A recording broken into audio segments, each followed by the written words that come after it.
Welcome to SVR academy. Current ఎకానమీలో ఈరోజు మనకి ఒక ఇంపార్టెంట్ న్యూస్ ఏంటంటే, రియల్‌గా జపాన్‌ని ఇండియా ఓవర్‌టేక్ చేసింది ఎకానమీలో. ఇండియా ఇప్పుడు ఫోర్త్ లార్జెస్ట్ ఎకానమీ. మనకన్నా ముందు United states of America, China, Germany మాత్రమే ఉన్నాయి. మనం ఇప్పుడు fourth largest economy in the world. మొత్తం జీడీపీ వచ్చేసి $4.18 ట్రిలియన్ ఉందండి ఇన్ టర్మ్స్ ఆఫ్ నామినల్.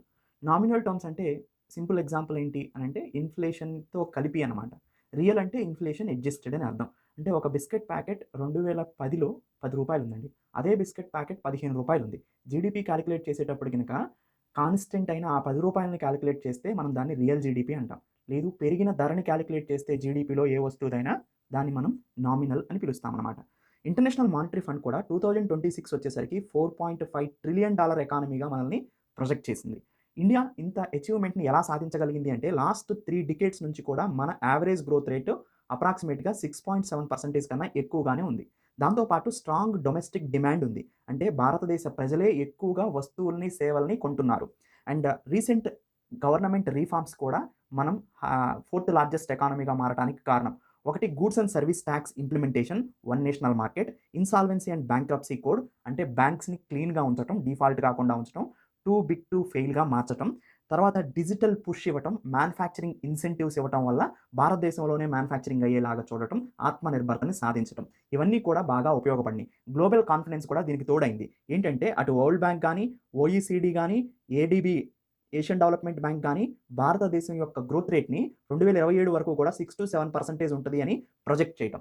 దాంతో పాటు మన పాపులేషన్ చాలా స్ట్రాంగ్‌గా ఉంటాం. 1.4 బిలియన్ పాపులేషన్ ఉంది. పర్ క్యాపిటా ఇన్‌కమ్ $2,700 ఉందండి. ఛాలెంజెస్ ఏంటి అంటే ఇప్పటికీ కూడా ఇన్ఫార్మల్ సెక్టార్‌లోనే, అసంఘటిత రంగంలోనే రక్షణ లేకుండానే 90% ప్రజలున్నారు. అంటే రక్షణ పొందుతున్నటువంటి అటు ఇన్స్యూరెన్స్ గానీ, లేకపోతే ఫార్మల్ సంఘటిత రంగం వాళ్ళకి అన్ని రకాల జాగ్రత్తలు తీసుకుంటూ వాళ్ళు జాబ్ చేసే ఎన్వైర్న్‌మెంట్ ఓన్లీ 10%కే ఉంది. అసంఘటిత రంగ కార్మికులు అంటే లైక్ ఫార్మర్స్ లాంటి వాళ్ళు. సంఘటిత రంగ కార్మికులు అంటే ఫార్మల్ సెక్టార్ అంటే IT employee example. Informal sector అంటే మనకి రైతు ఎగ్జాంపుల్. సో ఇలా 90% ఇలా ఇన్ఫార్మల్ సెక్టార్‌లోనే ఉంది. ఇంకా female work force participation ratio 26% ఉంది. అంటే మహిళలు వర్క్ చేసేవాళ్ళు 26% ఉన్నారు. Real work. హిడెన్ వర్క్ ఉంటుంది. హౌస్ వైఫ్‌గా చేసినా గాని అది వర్క్ చేస్తున్నట్టే. సో దాన్ని ఎకానమీలో కాలిక్యులేట్ చేసేటప్పుడు డిఫరెంట్ యాస్పెక్ట్స్‌లో మనం చూస్తామనమాట. జాబ్స్ అండ్ స్కిల్ గ్యాప్ కూడా ఎక్కువగా ఉంది యంగ్ పాపులేషన్‌లో. అంటే వీళ్ళు నేర్చుకున్నటువంటిది స్కిల్ ఒకటి, అడుగుతున్నటువంటి జాబ్ ఒకటి. స్కిల్ మిస్ మ్యాచ్ ఉంది ఇక్కడ. అన్‌ఎంప్లాయ్‌మెంట్‌కి ఇది కూడా దారి తీస్తుందనమాట. మొత్తానికి ఇండియా అనేది బిగ్ అండ్ పవర్‌ఫుల్ ఎకనామికల్‌గా మారింది. సో దాంతో పాటు ఇండియా రైజ్ అనేది చాలా రియల్‌గా కనిపిస్తుంది compare to other countries. So India becomes the world fourth largest economy now bypassing the Japan. Thank you. Have a nice day.